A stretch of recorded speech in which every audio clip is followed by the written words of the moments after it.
Never before have we had so little time in which to do so much, said Franklin Roosevelt at the beginning of the Second World War, which is what we'll be studying today. Starting with the Dance of the Dictators and moving on through Pearl Harbor, this is part one of a two-part lecture series on YouTube on the Second World War.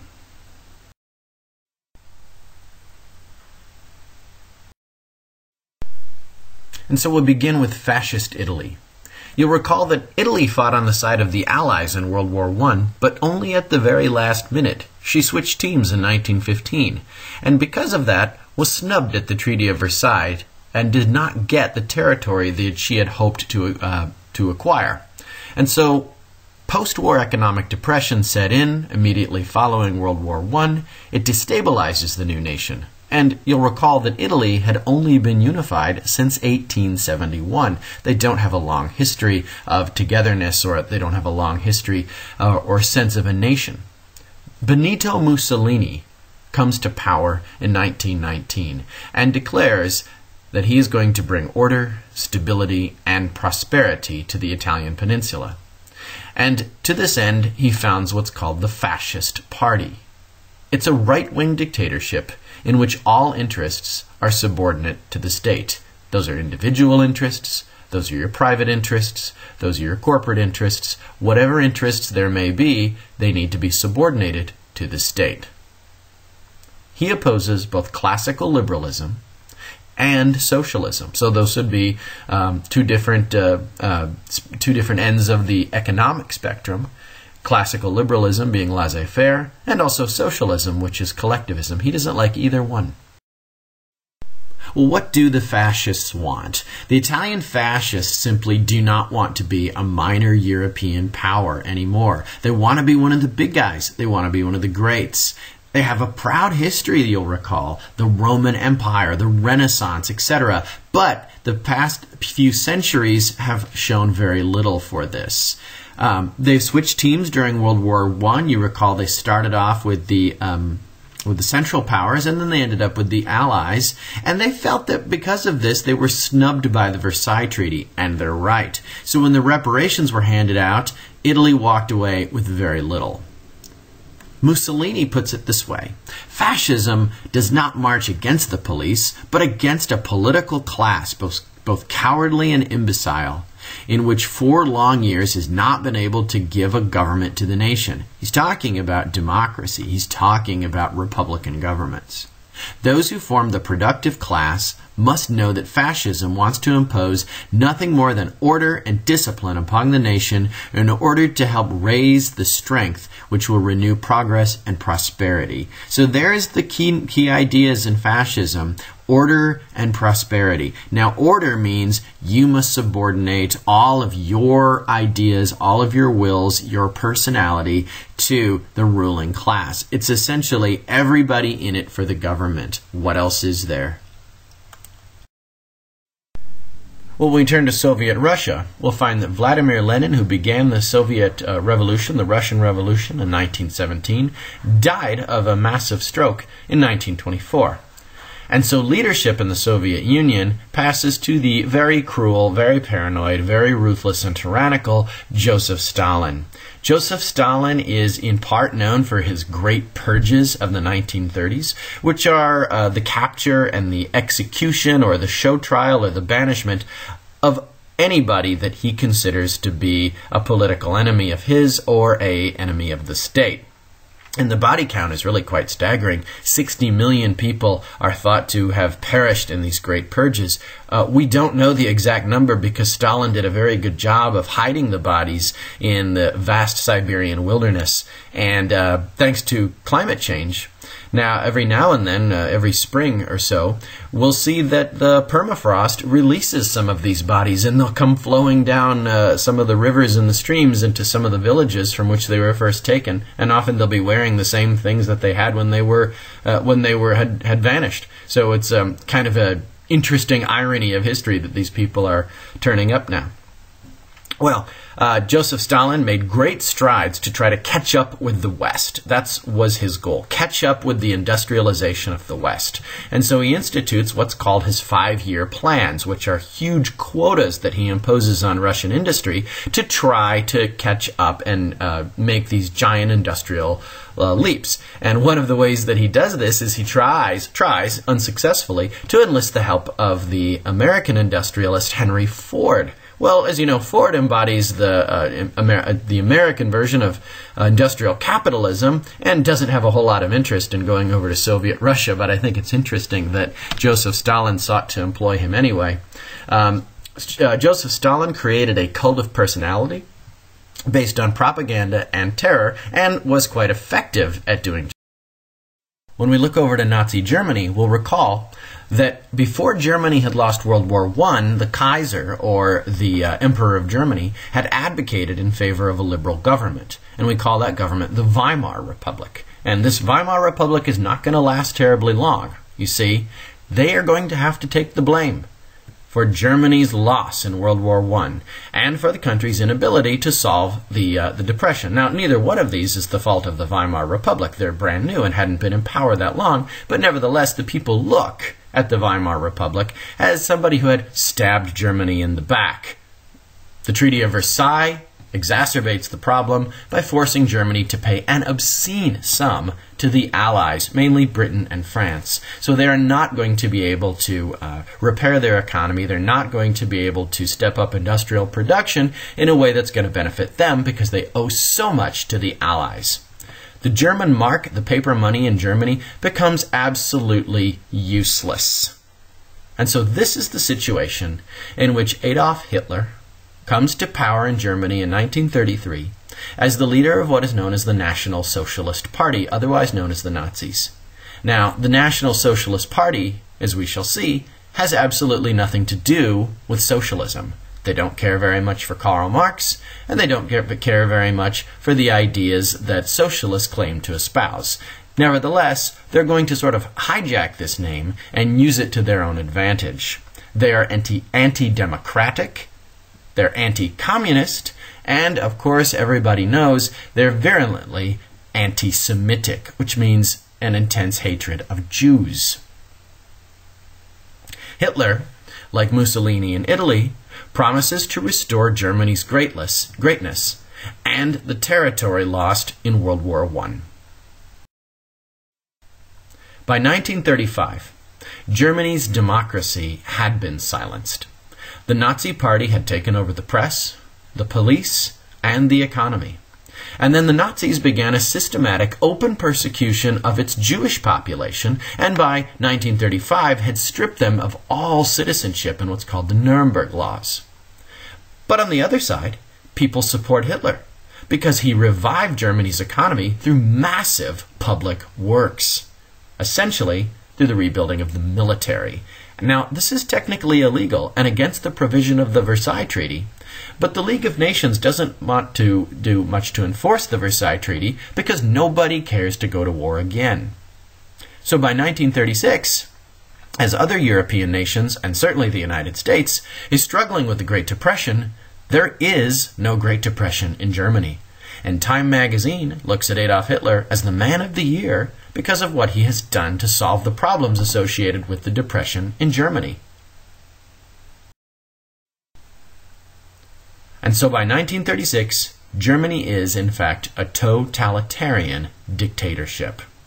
Hitler recalls, "For everyone has to obey orders. We have obeyed orders, and I must demand this of every German. You, too, must be able to obey orders. We shall educate the Volk," that's the people, "to do this and to ignore the obstinacy and stupidity of individuals." There's that anti-individualism, that anti-democracy strain that you see running through fascist nations like the Nazis.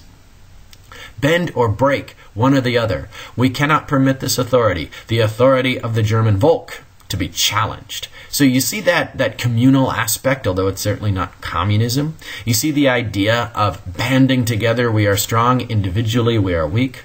Well, in America, we have very much the opposite idea. We're very much an individualist nation, and we champion the individual, and we extol what he can accomplish on his own. Nazi Germany takes a different view of things. Together, we are strong and we will not break. And for this reason, we have to give up our individual rights and we have to give up our individual initiative and subordinate all things to the state. What do the Nazis want then? For Nazis, their whole purpose hinges on the twin ideas about race and space. And we're very lucky that those rhyme, so we can remember what they want. Race and space. The first idea hinges on this fantasy that Hitler has about the master Aryan race and how they are destined to dominate all of Europe with their pure blood. And to do this, they're going to need to overturn the Versailles Treaty and obtain what Hitler calls Lebensraum, or living space, for their future posterity. And so take a look at what Hitler means by Lebensraum. He means pretty much everything up to the Ural Mountains. Let's have Poland, let's have a lot of Austria, let's have quite a bit of land that we don't already own so that we can populate this with our master race. Well, there's a third militarist regime that we need to have a look at in the 1930s, and that would be Imperial Japan. Well, they weren't always imperial. In the 1920s, Japan, like Germany, was in a period of increased democracy and peaceful change. They had decreased the size of the military, they had granted universal suffrage, and had recognized trade unions, very liberal, very progressive ideas. But also, as with Germany, the Great Depression had discredited democratic government and gave a rise to a military dictatorship. Now, they had an aloof and supposedly all-powerful emperor, and he is pictured to the right there, that is Emperor Hirohito, but Japan's strength truly lay with its military. Well, what do the Japanese want to get out of the Second World War that is going to erupt here in a few years? For the Japanese, they want something very much like Hitler's Lebensraum. They want what is called the East Asia Co-Prosperity Sphere, which sounds very nice, it sounds very inviting, but in fact it's an empire in which the peoples of East Asia submit to Japanese dominance and will. Japan, in return, will use the resources of its neighbors to fuel industrial production and, of course, its military. So you can think of the Japanese as somewhat analogous to the Germans in Europe. They want land, they want space, and they want to use the resources of their neighbors in order to continue their militaristic growth. Well, remember that idea about militarism, which we first saw in World War I? Let's have a look at how militarism is playing out with the various nations that are going to enter World War II. The United States is devoting about 1.5% of its total economy to military expenditures in 1937. And you'll recall, this is our tradition. We are not a militarist nation, and we do not have a large standing army. And after World War I, we all believe that good republics demobilize and the men go back to working wherever they were. We do not have a tradition of militarism. Great Britain, 5.7. Quite a bit more than us, but then again, they are a major imperial power. Look at what's happening to the Soviet Union. 26.4%. Obviously, Joseph Stalin is preparing for something. Nazi Germany not too far behind at 23.5%. And of course you say, well, how did Nazi Germany solve the problem of the Great Depression by 1936? The answer is right in front of you. They're putting everybody in the army, and they're devoting a whole lot of money toward military production. Japan, leading the way, 28.2%. And this is also how they dealt with the problems associated with the industrial depression, by militarizing. And nations are discovering that what they can do is they can spend money that they don't have through deficit spending and pass that off to the future. And for the time being, we can be elected and we can solve the problems that are associated with the Great Depression. Well, for Americans, We often think that World War II begins on December 7th, 1941, as if nothing happened before that. But in fact, for Asians, Japan begins in 1931, when Japan invades Manchuria. You see, Japan, in order to continue their militarization project, in order to continue to build their co-prosperity sphere, which is what they're calling their empire, they're going to need natural resources. They're going to need things like oil. They're going to need things like tin. They're going to need things like rubber. And they're going to need to invade other countries in order to get them. Manchuria, which is right next door, is ripe for the picking. And so they send their armies into Manchuria, and they're going to occupy that for quite some time. Now, the League of Nations is going to respond by condemning the invasion, but not doing too much else. And so Japan says, well, you're not going to allow us to expand the way we need to. They withdraw from the League of Nations. And you recall, the League of Nations was never a terribly powerful instrument in the first place. Well, 1935, Italy is encouraged by this. Well, the League isn't going to do anything. So what Italy does is it takes its first step toward becoming an empire as well by invading Ethiopia. The League of Nations decides that what they'll do is they'll impose economic sanctions, which means that they're going to try to restrict Italy's trade with other nations. They're not going to allow them to expand economically, but really doesn't do a whole lot to enforce them. So, encouraged by this, by 1935, Hitler decides to militarize the Rhineland. Now, this is an action that is expressly forbidden by the Treaty of Versailles. You are not to have any kind of military or any kind of weapons in what is known as the Rhineland. So look to the map to the right, and you can see this is the land that Germany decided to essentially militarize, put weapons in, send their army into, and stake out a military presence. The League of Nations, again, condemns the move, but takes no action. You see, the League of Nations is trying to avoid war at all costs, and what this is doing is this is only encouraging these aggressive nations to take further action. Well, the people of the Rhineland, in fact, don't have a whole lot of interest in being part of France, and so they welcome the German armies as liberators. And here you can see a picture of this woman handing a German officer some flowers in the streets as they come by to declare that you're now part of Germany's Third Reich.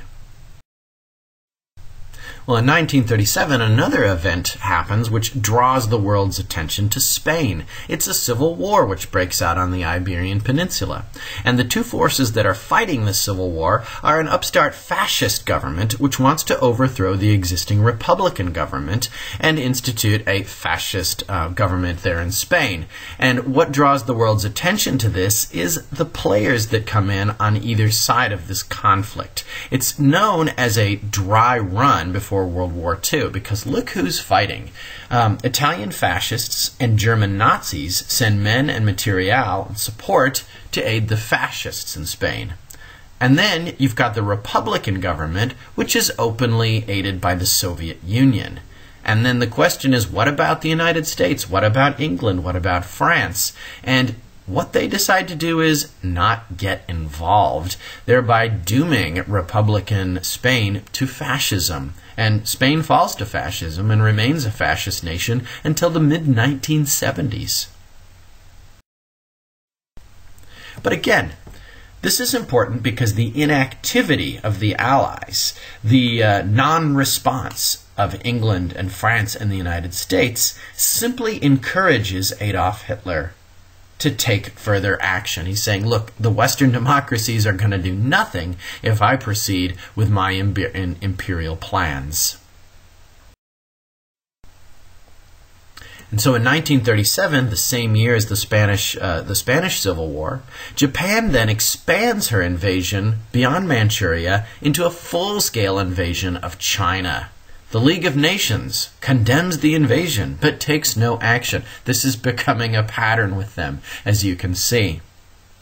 Adolf Hitler, once again, looking at world events, is encouraged by the inaction of the League of Nations, is encouraged by the inaction of Britain and France and the United States, and says, I think I've got license to more or less do whatever I want.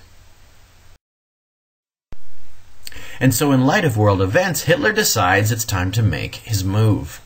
In 1938, Hitler demands that the Sudetenland, that is a ring of territory surrounding the nation-state of Czechoslovakia, be surrendered to Germany. Now, this is mainly a German-speaking province, and this is territory that Germany had lost as a consequence of the Treaty of Versailles after World War I. See it right there on the map?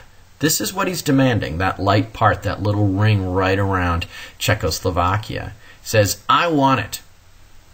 Well, at this point, the League says, okay, let's everybody stop and talk. And so they call for this emergency meeting in Munich, Germany. And pay attention to the city, Munich.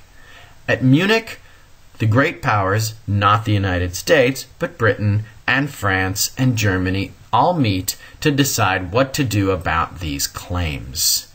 And in the end, they decided to simply give Germany the Sudetenland in hopes that this will satisfy him and he will not want any more territory.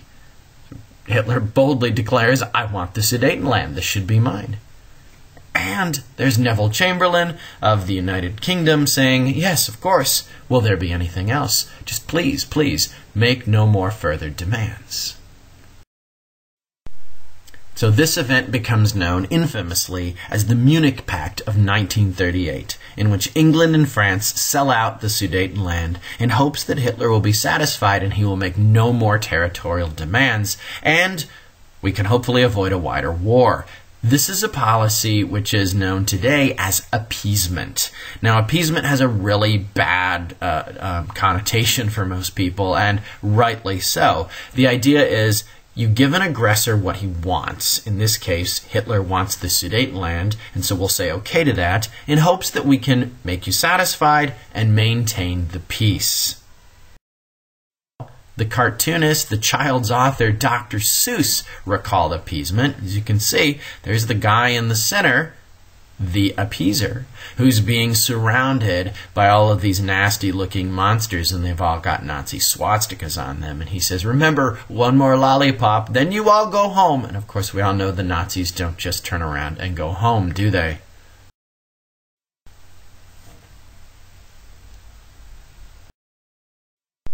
Back in the United States, President Roosevelt is going to be following the traditional pattern of American isolationism. You see, before World War II, America has often thought of itself as an isolationist nation, not wanting a whole lot to do with the bloodbaths of Europe. Of course, we saw a departure from that in the age of imperialism under Theodore Roosevelt, and certainly with World War I, but then with Warren G. Harding in 1920 declaring a return to normalcy, we go back to our understanding that we are an isolationist nation.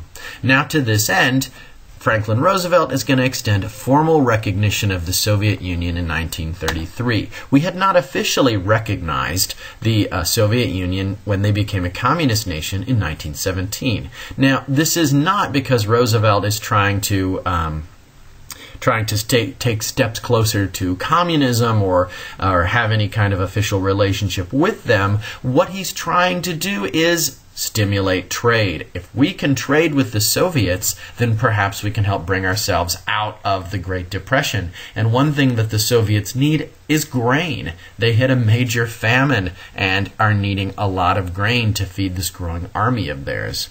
Roosevelt is also, perhaps, some historians have suggested, looking to the future and wondering if with the election of Adolf Hitler in 1933, if the United States is going to need a possible ally in the event of a war. I think this is a little bit too forward thinking. I don't know that anybody saw an immediate war on the horizon in 1933, but nevertheless, we are going to be allied with the Soviet Union after the outbreak of World War II. Well, another thing that Roosevelt does is he cuts the Philippines loose. You remember that we came into possession of the Philippines under William McKinley in 1898, and then a bloody war ensues and the Philippines became an American protectorate. Well, Congress then passes the Tydings-McDuffie Act in 1934. The act will provide for the independence of the Philippines after a 12-year period of economic and political tutelage. So that is, by 1946, the the Philippines will be independent. And this is a move toward, again, we're not an imperial nation, we're an isolationist nation. He decides also to be a good neighbor in Latin America. And what does this mean? Roosevelt denounces his cousin's policy known as the Roosevelt Corollary, which essentially said that the United States will take care of all economic problems in the Western Hemisphere. Well, this is the Great Depression. We don't have the resources to do these things right now. And so Roosevelt says, we're going to be a good neighbor in Latin America. So let's drop the moral diplomacy, let's drop the dollar diplomacy, and let's just be a good neighbor. And so to that end, also, he's going to withdraw troops from Haiti and releases Cuba from the Platt Agreement in 1934. You recall that the Platt Agreement was that agreement following the acquisition of Cuba after the Spanish-American War in 1898, which said that you're essentially not a free and independent nation, but a dependent on the United States. He also released the U.S. grip on Panama in 1936, and you'll recall that it was, again, his cousin Theodore Roosevelt who had entered into that relationship with Panama in order to obtain land for the Panama Canal. Well, events in Europe are getting scarier and scarier and scarier. And Roosevelt is an avid reader of the news, and with every new development in fascist Italy, or Nazi Germany, or Imperial Japan, he becomes more and more frightened for the state of the world. And so on October 5, 1937, Roosevelt issues what's known as his quarantine speech. He says, when an epidemic of physical illness starts to spread, the community approves and joins in quarantine of the patients in order to protect the health of the community against the spread of the disease. It is my determination to pursue a policy of peace. It is my determination to adopt every practicable measure to avoid involvement in war. War is a contagion, whether it be declared or undeclared. It can engulf states and peoples remote from the original scene of hostilities. We are determined to keep out of war, yet we cannot insure ourselves against the disastrous effects of war and the dangers of involvement. We are adopting such measures as will minimize our risk of involvement, but we cannot have complete protection in a world of disorder in which confidence and security have broken down. So what is the purpose of Roosevelt's quarantine speech? On the one hand, he says, we have no interest in getting involved in foreign wars. Wars are contagions. They can engulf states. They can lead us into hostilities. He's speaking in the best tradition of George Washington. Let's stay out of foreign European bloodbaths. But at the same time, he seems to suggest we should keep our powder dry. We are adopting measures as will minimize our risk of involvement, but we cannot have complete protection in a world of disorder in which confidence and security have broken down. Confidence and security. We're going to have to maintain these things one way or another, says Roosevelt. Well, the policy of appeasement, in which Hitler was promised the Sudetenland on the condition that he would take no more, just didn't work.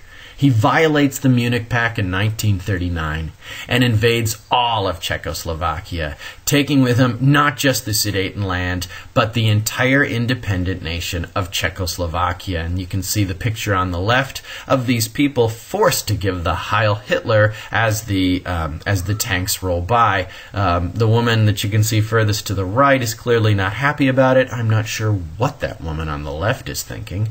But this cartoonist is very clear about his sentiments. The independence of the Czech state is being snuffed out by the Third Reich.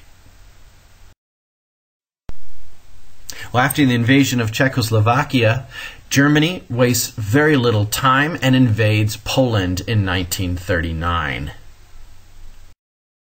The invasion in Poland takes the world by surprise, partly because we were not expecting Hitler to demand yet more territory, and Another thing that dazzles people is the technological superiority in which he commands in order to wage this war.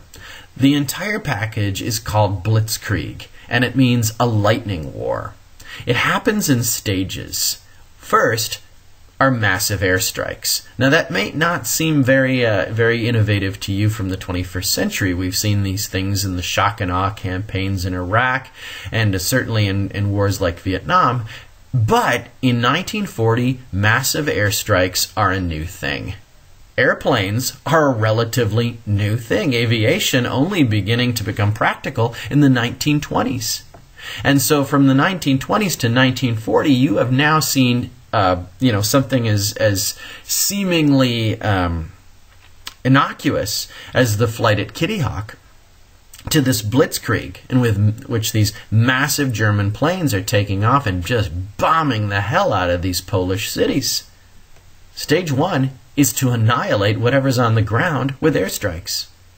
Stage 2 is to send in the tanks and roll through whatever is left. Now, notice what's happening. Nobody has yet put any boots on the ground, so to speak. Nobody has yet sent in troops. That comes for Stage 2. For Stage 3. So in Stage 3, the soldiers come marching in, and they're all preserved, and they're healthy, and they don't have to do a lot of fighting, and whatever they do is simply a mop-up effort. And this just stuns the world, that this well-orchestrated battle machine could so quickly and decisively defeat its neighbor Poland. You might be wondering just what Joseph Stalin, the premier of the Soviet Union, is thinking about this Blitzkrieg invasion of Poland, because Joseph Stalin shares a border with Poland and is definitely becoming quite nervous about Hitler's intentions. Joseph Stalin wants security against further aggression from the West. We've had a history of this, says Joseph Stalin. Those Germans invaded us in 1914. Those French invaded us in 1812. He wants security. How is this going to sit in harmony with Hitler's demands for Lebensraum, for living space? It's going to come through a secret pact, a deal made between the two of them before the invasion even happens in 1939. Hitler and Stalin sign a non-aggression pact in the year before the invasion in 1939. The deal goes like this. Hitler is going to invade from the west, and then Stalin is going to stay out of the way until Hitler gives him the signal, and then Stalin is going to invade from the east. And so here's a cartoonist's idea of this marriage of convenience between the two ideologically opposed dictators, wondering just how long this honeymoon will last. Well, at last, with the invasion of Poland underway, Britain and France decide, yes, we will declare war on Germany, and they make it official on September 3rd, 1939. But they don't do a whole lot about it, and for several months they lay idle while Germany continues to conquer more nations. This is what's known as the Phony War. In the United States, isolationism continues to prevail. The public sentiment is strongly against involvement in another European bloodbath. Because we recall World War I. What did we get out of World War I? What did the world get out of World War I? And in the context of the Great Depression, people blame those Wall Street bankers, and they say, didn't they pull us into World War I? What did they want? They wanted profit, and we got to bleed. And what did we get out of it? Less than 10% of the American public favor intervention in the Second World War in 1939. Get that? Less than 10% favor intervention in the war in 1939. In fact, Congress, responding to public sentiment and to public understanding, passes a series of isolationist acts in 1935. 1935 is Hitler's invasion of the Rhine, and they pass another isolationist act in 1937, which is China's invasion of Japan and the Spanish Civil War. They say, No doing business with any belligerent country. Americans cannot sail on belligerent ships, and Americans cannot loan money to belligerents. Think back to what this might be in response to. No doing business with belligerent countries. No sailing on belligerent ships. What does that mean? Oh, that might be about that Lusitania, right? And no loans to belligerents. You remember, these are the very things that drew us into World War I, when Americans were sailing on English ships and getting torpedoed, and American companies were trying to loan out tons of money to either the Germans. We couldn't do that because of the British blockade, but we would have been happy to. The Germans and the English. These are the very events that drew us into World War I, and Congress is trying to legislate them away. Hitler's invasion of Poland only slightly alters sentiment. And to make sure that we're not going to do anything else, Congress passes the Neutrality Act of 1939, allowing France and England to purchase weapons, but only if they bought and transported them themselves. And this is a policy known as cash and carry. Look, we'll sell you some weapons, but we're not sailing over there to deliver them. Cash and carry. You better have the money, and you better be ready to move it out. So this is essentially a way of saying, yeah, we're completely neutral in this conflict. Another cartoon by Dr. Seuss dramatizing the USS Neutrality Act, and you can see there's that, Uncle Sam animal-looking thing driving around that poor fish. All-out aid to the Allies. What's it doing? It's going in circles, right?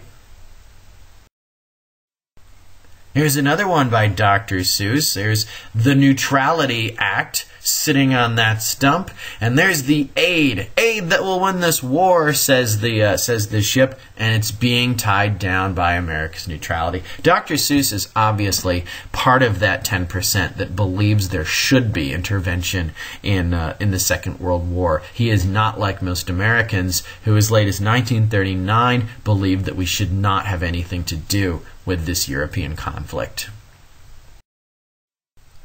One of the most famous isolationists, you'll recall, is Charles Lindbergh. You remember Charles Lindbergh made headlines in 1927 by being the first man to fly a solo mission across the Atlantic. Well, now he's making headlines again as the leader of what's known as America First, the nation's leader in isolationist sentiment, meaning don't get involved.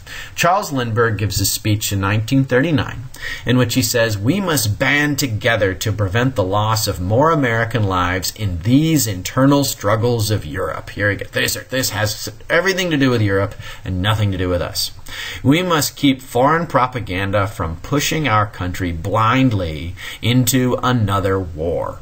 Modern war, with all its consequences, is too tragic and too devastating to be approached from anything but a purely American standpoint.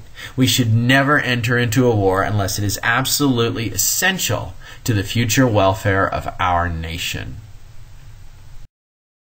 Well, in May of 1940, things simply get worse in Europe. The Nazis turn to the West and break through the French defenses very quickly and very decisively. And by May of 1940, they have entered Paris. And so it's a pretty scary thing to see the Nazi flag flying over the French capital. Things look even scarier when in September of 1940, Germany, Italy, and Japan formally enter into a military alliance called the Tripartite Pact. They're allies now, and they agree to back each other up in case of foreign war. The U.S. then responds differently. The United States passes, as we did in World War I, the Selective Service Act, which is a peacetime draft.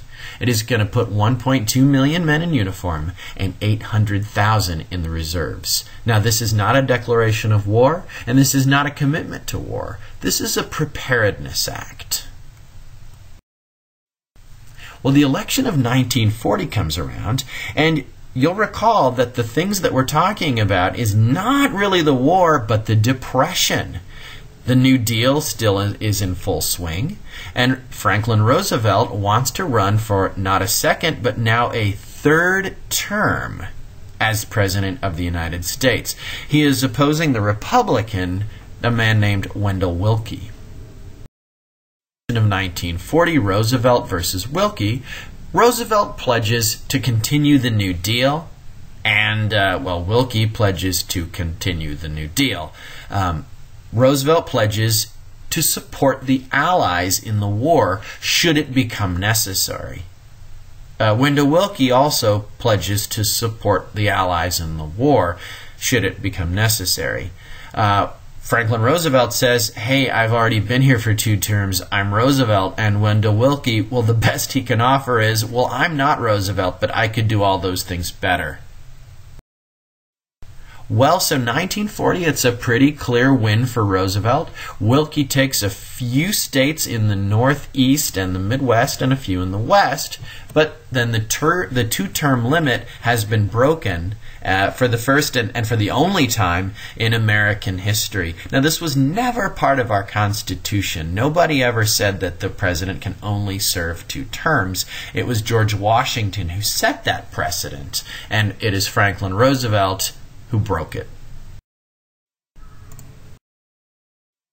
Well, as the situation intensifies in Europe and in Asia, Roosevelt chooses this opportunity to deliver what's now known as his 4 Freedoms speech in January of 1941. These 4 freedoms that he speaks of are later made famous by American icons by the famous American painter Norman Rockwell.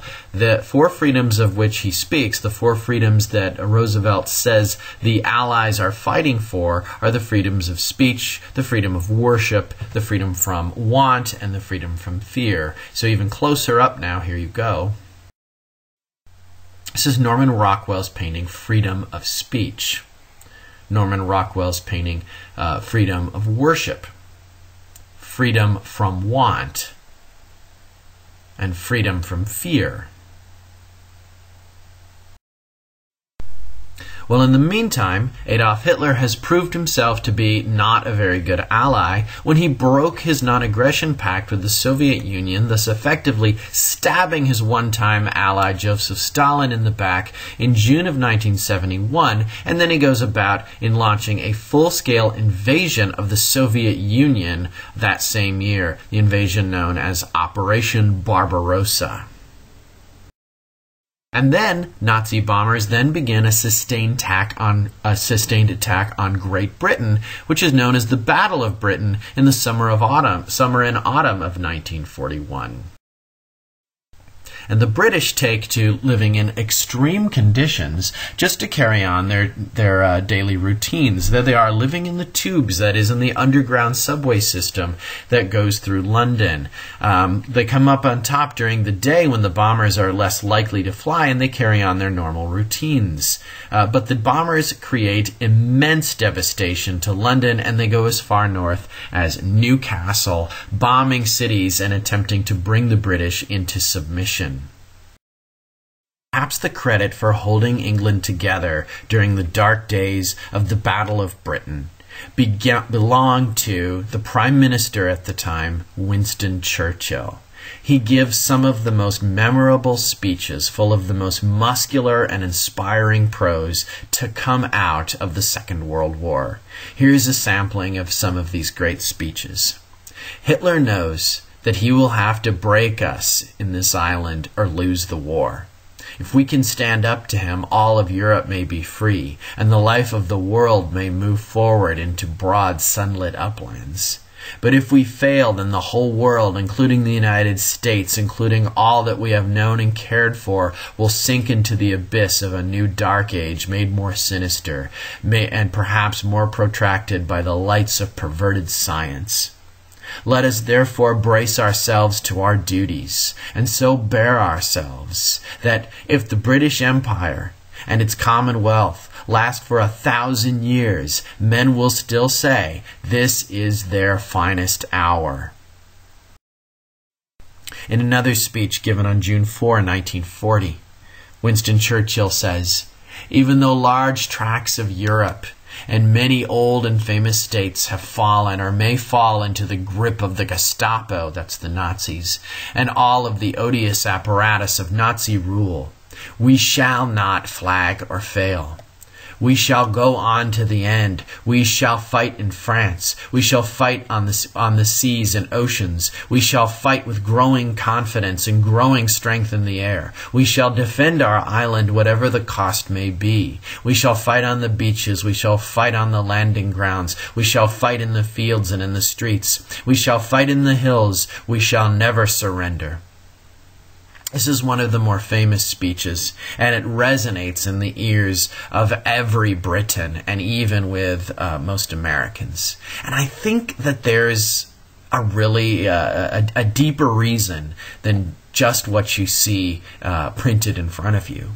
And that is that every single word that you see on the screen has its origins in the Anglo-Saxon language. That is, it is a word that is native to the British people. Did Churchill know this? I think he must have, to have constructed such lean, angular, intense sentences.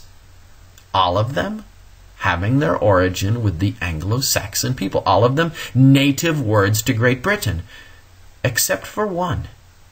Do you know what it is? It's a French word. And it's the very last word. The word is surrender. Congress and the President responded to the invasion of the Soviet Union and the attack on Great Britain by air by passing what is known as the Lend-Lease Act, in which the President called the United States the arsenal of democracy, a very famous phrase referring to the United States' role to supply the Allies with the equipment that they need in order to resist the Axis powers. So the Lend-Lease Act gave the President the powers to sell, transfer, exchange, and lend equipment to any country that is defending itself against the Axis, Germany, Italy, or Japan. So it's primarily the United States giving material aid to Great Britain and to the Soviet Union, and 38 other countries who pledged to fight the Nazis and the other Axis powers. So essentially what the United States is committing itself to is to finance the war, taking steps, a major step, away from its policy of isolation and openly supporting the Allies, but not going directly into the combat zone themselves. So as you can see, starting in March of 1941, when Lend-Lease is passed, the British Empire is receiving $1.1 billion, and the Soviet Union is receiving $20 million. Take a look at how this is increasing, where you're going to see at the end the British Empire receiving $30.1 billion, and look at what's happening in the Soviet Union, $10.7 billion. Now you may be asking, wait a minute, aren't we in the Great Depression? Where is the United States getting all of this money? And the answer is, it's on the credit card. It's called deficit spending.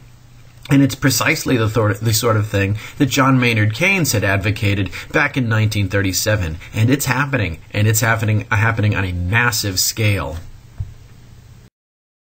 So here's President Roosevelt signing the Lend-Lease Act, and to the right you can see a propaganda poster in support of the Lend-Lease Act, and a tank is being delivered by the United States to the other belligerent powers fighting the Nazis.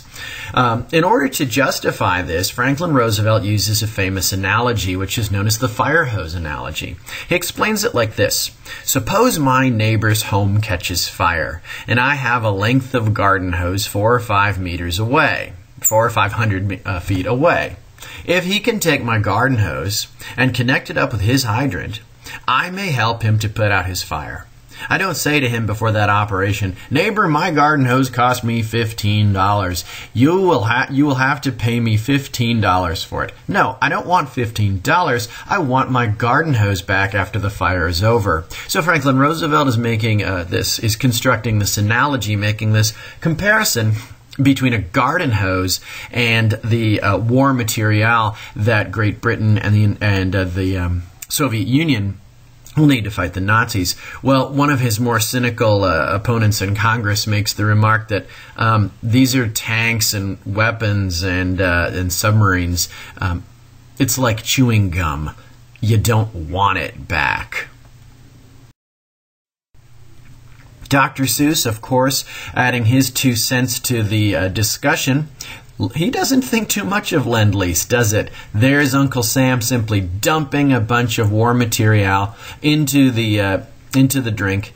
2/3 of the way to England, says the sign. And the caption up there says, "It's truly encouraging how much of the stuff drifts into British ports." So Dr. Seuss apparently still believes he's one of these voices calling for greater involvement in the Second World War, when most Americans are still dragging their feet, so to speak, and getting fully involved.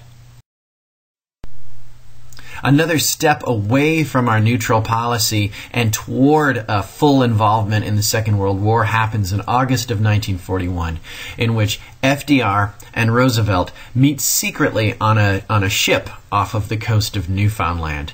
Together they pledge mutual support, and they spoke of the possibility, which is becoming increasingly likely, of the United States entering the war on the side of the Allies against Nazi Germany and Imperial Japan and Fascist Italy. But they agree that Japan will be defeated first. They agree that Germany will be defeated first, and then Japan. And they also planned for a post-Nazi world. And so you can see the cartoon to the left, there's FDR and there's Winston Churchill, and behind them is a hand that's chained, and that hand actually says Europe, and it's being chained by Nazi aggression. And what the United States is doing is she's handing world liberty back to the great powers. I think this is an interesting cartoon for a couple of reasons. Remember, we've been talking about that idea of American exceptionalism, the idea that America has a special mission for the world, that is America's job to liberate the world and enlighten the world. And whether or not you believe in that is your business. But I think a lot of great Americans throughout history have believed in that, and certainly Franklin Roosevelt is one of those people. He did believe that the United States had a mission, had an obligation to the rest of the planet, especially to the old world, Great Britain especially. So in their planning, they're going to call for what's called the Atlantic Charter. This is their plan for a post-Nazi world, for a post-World War II setup. And in that, they're going to call for basic human rights, things like representative government, things like freedom of speech and religion and freedom of the press for all people, freedom from oppression and things such as this. So this is, if you think about the League of Nations not coming to pass under Woodrow Wilson, it will happen under, not Franklin Roosevelt, but under his successor, of course, Harry Truman, after the United States helps to defeat the Nazis and the Japanese and the Italians in the Second World War. This Atlantic Charter is viewed by historians as the first meeting of the United Nations, because the principles that are embodied in the Atlantic Charter will eventually find their way into greater expression in the charter members who make up the United Nations in New York following the Second World War. American isolationism is going to cease to be a real option after December 7th, 1941, in which 353 Japanese bombers secretly and stealthily invade American airspace at 7:48 a.m. at the United States Naval Base in Pearl Harbor in Hawaii. The raid is led by Vice Admiral Chichui Nagamo, the Japanese Vice Admiral in charge of the fleet. His mission was to eradicate the American naval and air presence in the Pacific through a surprise attack, and this he nearly succeeded in doing. But afterwards, after this initial victory for the Japanese at Pearl Harbor, he makes a very prescient, a very thoughtful reflection. He says, "I've lived in the United States, and I know the might of their industrial complex. The United States is a sleeping giant, and I am afraid that our attack has awakened it."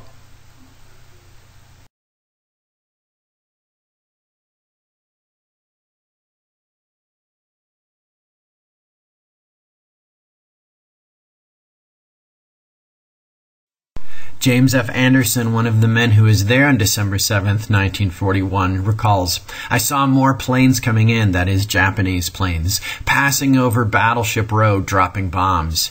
Remember very clearly what looked like a dive bomber coming in over the Arizona, that's the USS Arizona, and dropping a bomb. I saw that bomb go down through what looked like a stack, and almost instantly it cracked the bottom of the Arizona, blowing the whole bow loose. I rose out of the water and settled. I could see flames, fire, and smoke coming out of that ship, and I saw two men flying through the air and the fire screaming as they went." Why did the Empire of Japan decide to attack the United States at Pearl Harbor, knowing full well that the consequences would be full retaliation by the United States? We'll take into account Japan's war aims. They had attempted to establish what was called the co-prosperity sphere throughout East Asia. And of course, people were not showing up for the co-prosperity sphere voluntarily. This could only be achieved through warfare. Now, in order to wage war, Japan had to continually import natural resources in order to do this. Its war machine is fatally dependent on immense shipments of steel, scrap iron, oil, and aviation gasoline, and a lot of this is coming from the United States. So now you're asking, why was the United States funding Japan's expansion? Why was the United States supplying Japan with exactly what it needed to wage war? Well, after the invasion of China, Roosevelt and the U.S. Congress decided not to attempt an embargo on Japan because they feared that the Japanese would then only turn to attack the Dutch East Indies, and this would give them more territory to add to their so-called co-prosperity sphere. But following the tripartite pact of Japan, Germany, and Italy, Congress froze Japanese assets in the United States and most significantly cut off Japanese shipments of oil. There's our friend Dr. Seuss again, dramatizing the impact of the attack on Pearl Harbor on the United States. There's that duck animal looking thing being blown out of the water by war. Isolationism is over. Roosevelt goes before Congress on December 8th, the day after the attack on Pearl Harbor, and he says, "Yesterday, December 7th, 1941, a date which will live in infamy, the United States of America was suddenly and deliberately attacked by naval and air forces of the Empire of Japan. The facts of yesterday and today speak for themselves. The people of the United States have already formed their opinions and well understand the implications to the very life and safety of our nation. As Commander-in-Chief of the Army and Navy, I have directed that all measures be taken for our defense. Always I will remember the character of the onslaught against us. No matter how long it may take us to overcome this premeditated invasion, the American people in their righteous might will win through to absolute victory." And so in the House, 388 vote for war against Japan, and 1 votes against it. In the Senate, you've got 100 voting for war, and 0 are opposed.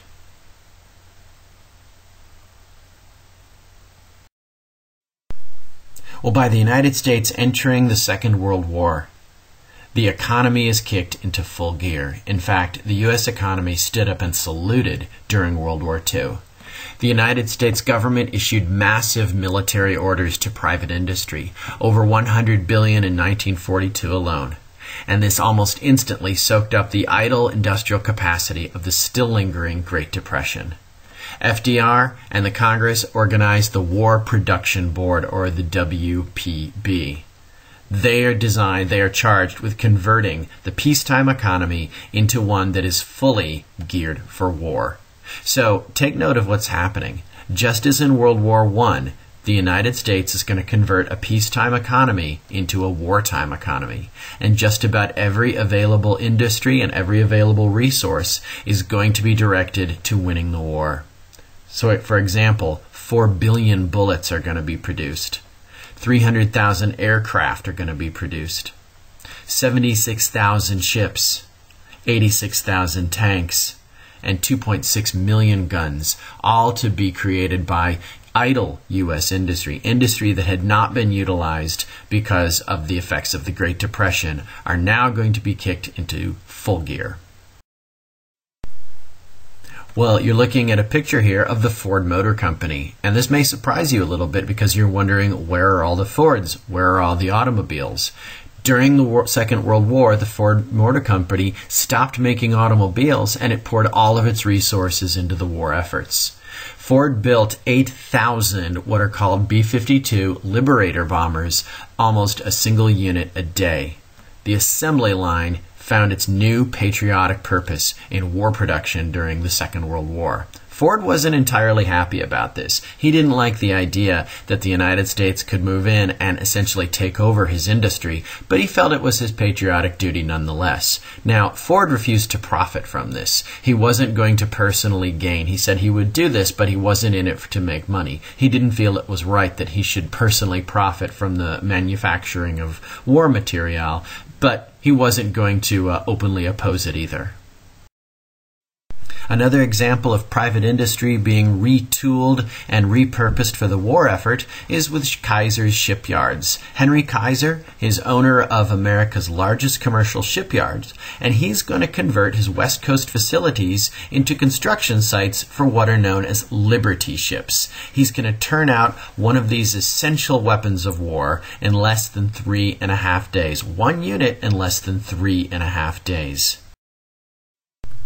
Well, obviously a lot of men are going to be drawn into the armed service and shipped overseas to Europe and to the Pacific. And so in response to that, the economy still needs to keep running, and so women are going to find new roles in war industry after the bombing of Pearl Harbor in 1941.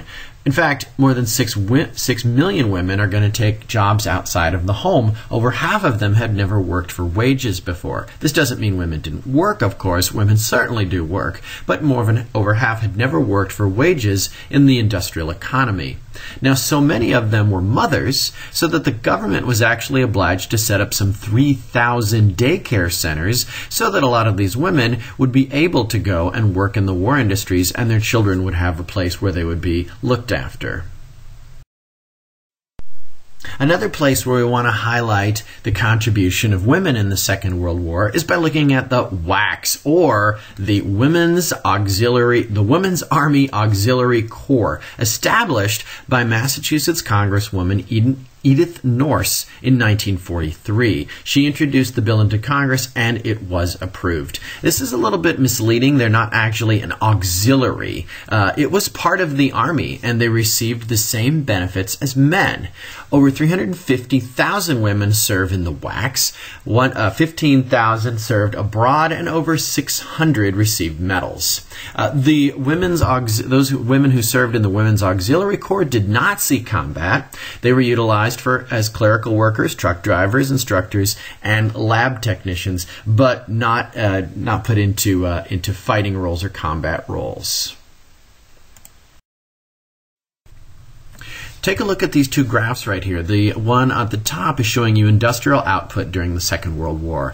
Obviously, the manufacturing capacity of the United States is going to be brought into full gear, and after 1941 into 1942, you are going to see the manufacturing output really skyrocket, peaking in 1943 and then tapering off after that.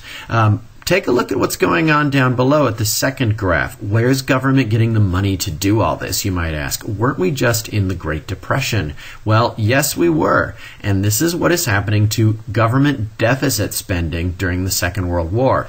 Deficit spending is spending money that you don't actually have. You're writing an IOU to the future. You're writing an IOU to the people of the future, saying, I hope that things look up for you because you're going to have to pay for this.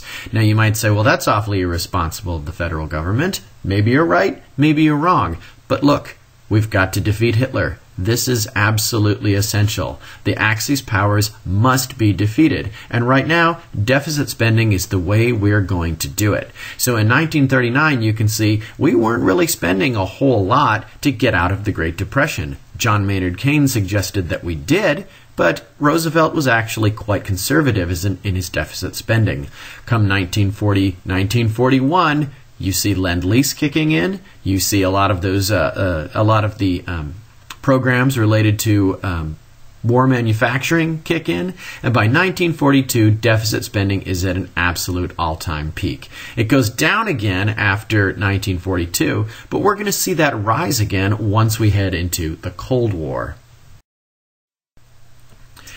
So you might ask, well, what happened to the Great Depression? Look at the unemployment rates starting about 1940, 1941, 1942. We are reaching unemployment rates of right around 1, maybe less than 1%. What happened to the Great Depression? What Great Depression? Certainly you can see as wages are rising as well as government is kicking the war economy into high gear and spending an awful lot of money through deficit spending, people are going to have more spending cash as time goes on, peaking, of course, in 1944. What happened to organized labor during the war? What happened to labor unions? Congress imposed wage ceilings to ensure full employment during the Second World War. Now, the AFL, as you can imagine, resented this move, but this is a time of strong patriotism, and everybody needs to, quote, do their part, and so the AFL, along with some other labor unions, agreed to a non-strike policy, a no-strike policy, during the duration of the war. Still, a rash of walkouts occur in major industries which do threaten production. Congress responds by passing the Smith-Connolly Anti-Strike Act in 1943. Now, the Smith-Connolly Anti-Strike Act is designed to do a few things. It allows the Army to seize major industries and the government to run the factories if necessary, making striking in essential industries a federal crime. So don't think about striking, don't think about holding up production, because if you do, the government will simply come in and seize this industry from you and run it for the benefit of the war. It happened, in fact. The government did take over the coal mines when strikes and walkouts occurred, and the government took over the railroads when strikers refused to turn back to work. Now, we didn't completely socialize the economy during World War II. Most everybody cooperated, and the government really only ran about 1% of the total economy during the war. Nevertheless, that Smith-Connolly Anti-Strike Act is a warning to labor unions, saying cooperate or else. Look at the total production in all. By 1944, American production was double that of Germany, Italy, and Japan combined. Look at that again. You weren't paying attention. Double that of Germany, Italy, and Japan combined. An amazing feat for American industry. The industrial work renewed America's sense of purpose and value in the midst of what was the Great Depression. Industry roared back to life after over a decade of idleness, and Americans for the first time had some spending cash once again. But wait, you're asking, where in the world is all this money coming from? Who's going to pay for this? Well, World War II cost $350 billion. That's a lot. Can you even imagine that? Can you imagine what that looks like in a room? Can you imagine what that looks like in my pocket? Okay, well, that is 10 times the cost of World War I. 10 times the cost of World War I. That is twice as much as all previous federal spending since 1776. That's right, twice as much as all federal spending since we were a country at the signing of the Declaration of Independence. Now, 2/5 of the war costs were paid from current revenues. That is, the taxation and the tariffs and those things that the government has in place in order to raise costs. This only covers 2/5. So the national debt rose from $49 billion in 1941 to $259 billion in 1945. Wait, I can tell you weren't paying attention. Look at that again. The national debt rose from $49 billion in 1941 to $259 billion in 1945. World War II, if you want to break it down, cost $10 million an hour. Wow.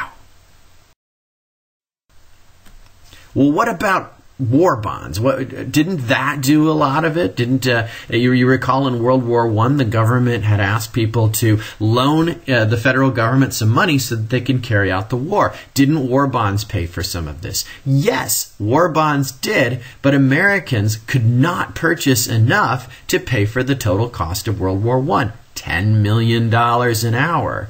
So did the government raise taxes to pay for World War I? The answer is yes. Congress approved a 5% income tax on all working Americans, but it was still not enough to pay for the total cost of the war. To pay for the Second World War, Congress authorizes massive deficit spending. So take a look. Compare the New Deal to World War II. The New Deal employed government spending, deficit spending, things like the CCC, the WPA, all of those programs were funded by the federal government. And so as you can see, look at this. In 1933, the government starts to spend a little bit. 1934, it keeps going up. You can see the Roosevelt recession there in 1937. And then, as soon as we're attacked in 1941, that deficit spending just skyrockets. And take a look. We sort of turn off the deficit spending after World War II, but then after the Cold War begins, it goes right up again. So in other words, World War II was funded by writing a big, fat IOU to the next generation.